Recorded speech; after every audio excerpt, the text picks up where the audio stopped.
This is Think Out Loud on OPB. I'm Dave Miller. We end this week with Kelli Caldwell. She's a musician and a writer and a Portlander who grew up in the Willamette Valley. She recently published an essay for the Marshall Project. It's called Mom's Last Gun. It's about her mother's lifelong struggles with serious mental illness and her repeated but often unsuccessful efforts to help her mother or keep her away from guns. Kelli Caldwell joins us now. It's great to have you in the studio. Thank you. I thought we could start where you start your essay. Do you mind telling us the story of what happened one day when you were 11? Sure.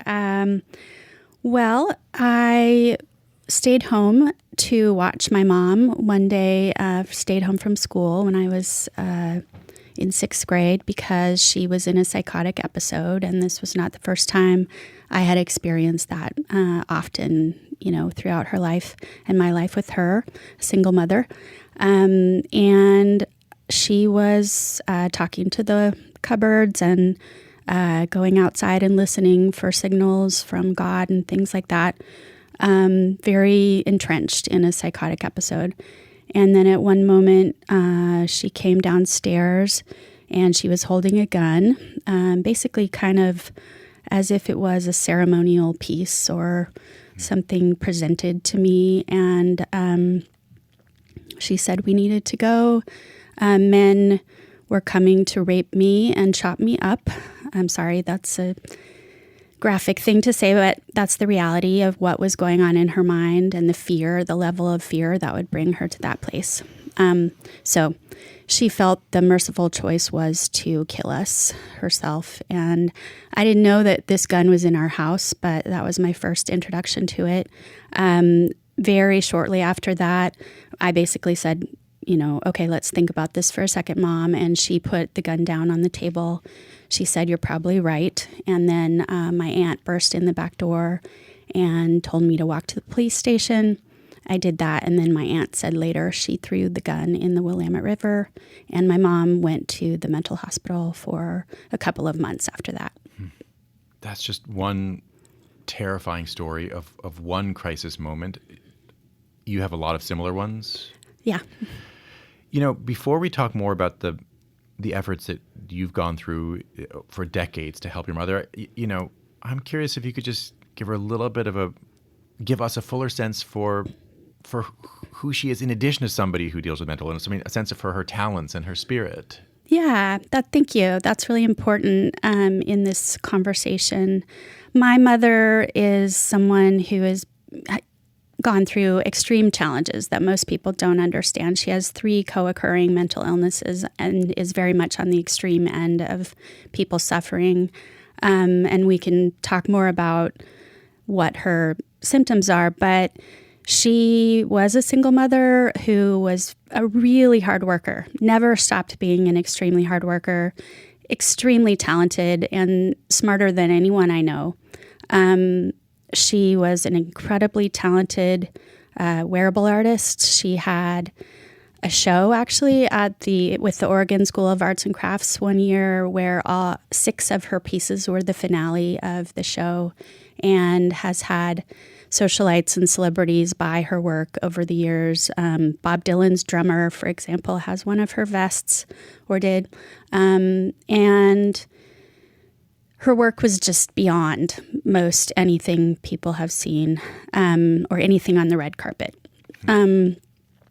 She was also very much an activist. She called her senators every day to say what was on her mind, and she cared very much about homeless people. She started her own little organization that was pretty much just our family, but Blankets for Burnside, where we would make sandwiches for homeless people and collect jeans and things and take them down to Portland, open up the back of my mom's car and hand things out to people on the weekends. She actually brought a homeless woman home for a couple of months one time because she felt it was worth trying that and to help that woman get into a better place. So she taught me a lot of things.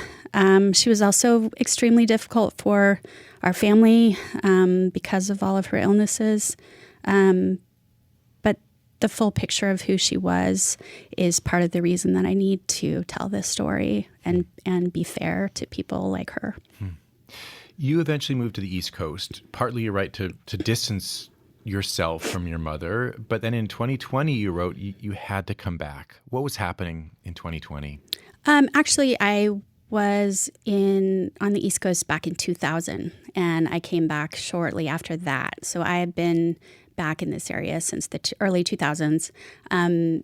But I distanced myself from my mother when I had my children in 2013, and I needed to keep them safe from the continued fixation on having guns. But in 2020, after about 10 years of keeping some space, I had to go back because I had been told by a therapist that I saw, this is something that agencies should be able to handle. You have done enough with your mother. You have suffered some of the consequences yourself to my body and my, it takes a toll, the trauma. And agencies should be able to do this work. So I was called by Adult Protective Services in 2020. They said that there was an incident that they were concerned about. My mother was saying my brother had hurt her, and he was living with her in her house with his partner. And I knew that wasn't true. When the Adult Protective Services person said that, I immediately said, my brother would never do that. He's not that kind of person. My mother's in a mental health crisis. Here's the history, many hospitalizations, many issues.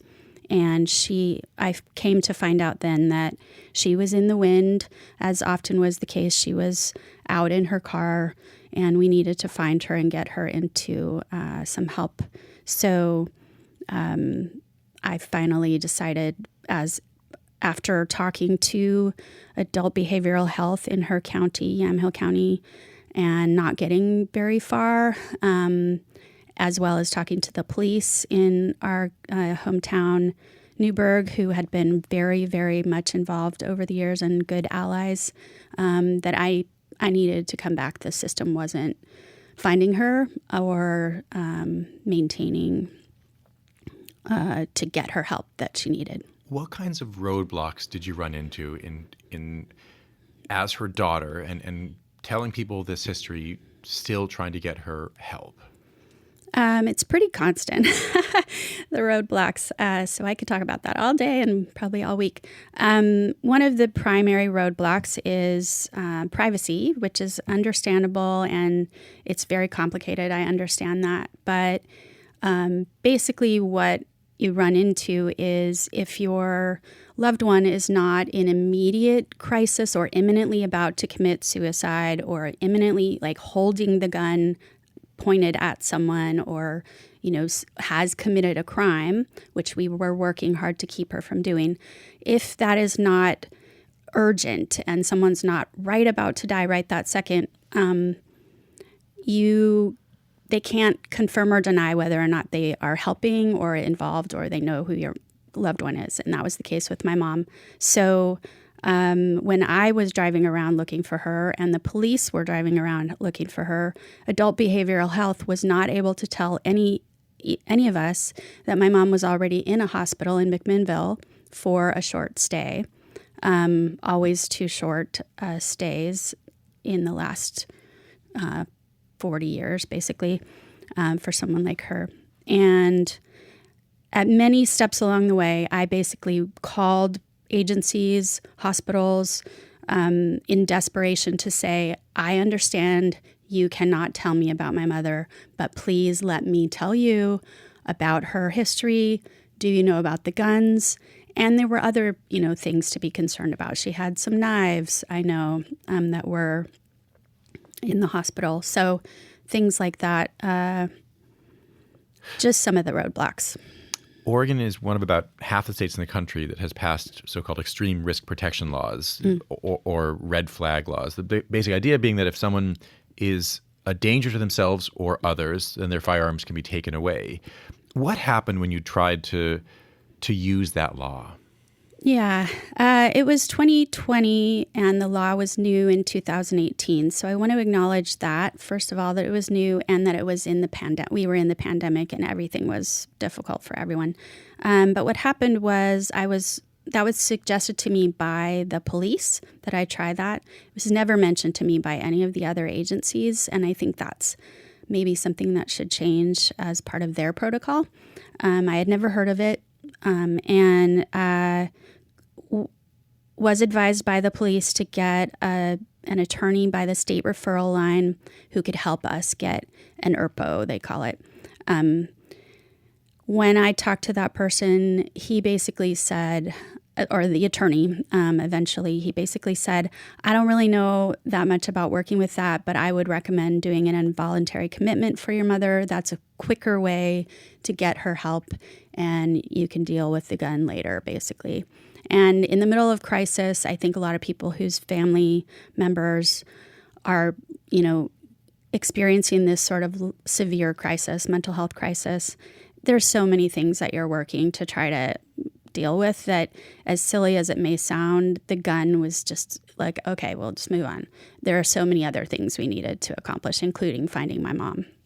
It seems like one of the real terrible catch-22s here is that in various ways, the message you were given is, we can't help you now. In a sense, things have to get even worse. You're trying to prevent her from hurting somebody or committing a crime, and you were almost literally told, well, until she commits a crime or until she is about to hurt herself or somebody else, you can't help. We can't even tell you where she is. But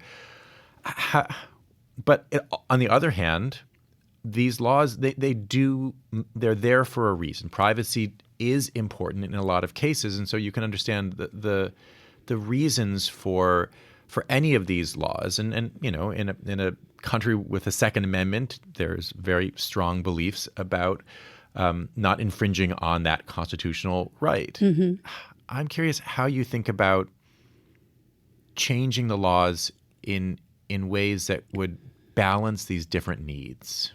You mean the privacy laws for privacy, gun laws, guns, involuntary commitment? In various ways, you ran into the same basic thing: it's not bad enough yet. Yeah. I think I don't have all the answers, and it's very complicated. And as much as I know, and I've lived on this land my whole life, I know that there's a lot I don't know. So I'm not going to claim to be an expert, but I think that I have run into, my family members have run into, and I have listened to other folks whose family members have extreme mental illness run into these barriers where we are not listened to by the agencies, the doctors. Maybe we are listened to mostly by the police. And I know police get a bad rap for dealing with mental health challenges. But that has not been my experience in my hometown. They were my best ally for 40 years, and the Newburgh police deserve credit for that. They had a great program there, actually, for this type of thing. Anyway, family members are not listened to by these folks, and it's also important to recognize that we are not able to be cared about by our family member. Because of the nature of their illnesses, it's often difficult for them to see us. So no one sees us, and we're working our tails off to try to save, in many cases, our family members. I think that could be changed if there was room to, you don't have to tell me things about my family member necessarily, although, in certain circumstances that would help a lot, but make time and make it a basic step in these situations to listen to family members and let them tell you what's been going on. Because my mother is very good at doing what is very common, turning it on, we call it, for 5 to 10 minutes with mental health evaluators, with doctors, with various other people, because of her paranoia, to pretend like she is a lot more holding it together a lot more than she is. And so I have sat there beside her where she's telling me or that my brother Dylan, who's been a hero in this whole thing, that we're going to be the next God.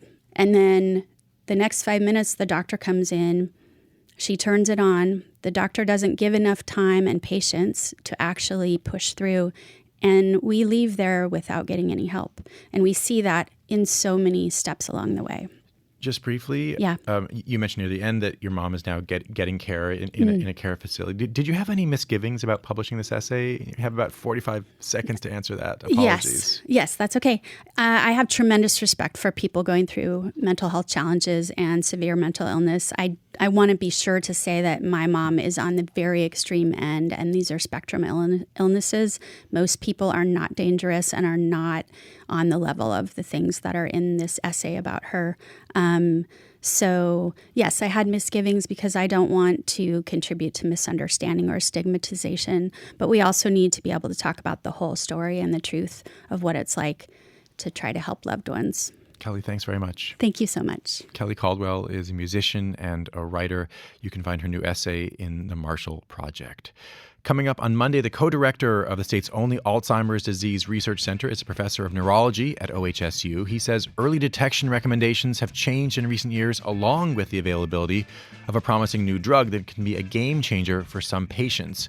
We'll sit down with him ahead of time. We'll sit down with him before a one-day conference in Portland put on by the Alzheimer's Foundation of America. Thanks so much for tuning in to Think Out Loud on OPB and KLCC this week. I'm Dave Miller. We'll be back on Monday. Think Out Loud is supported by Steve and Jan Oliva, the Rose E. Tucker Charitable Trust, and Michael, Kristen, Andrew Kern, and Anna Sanford.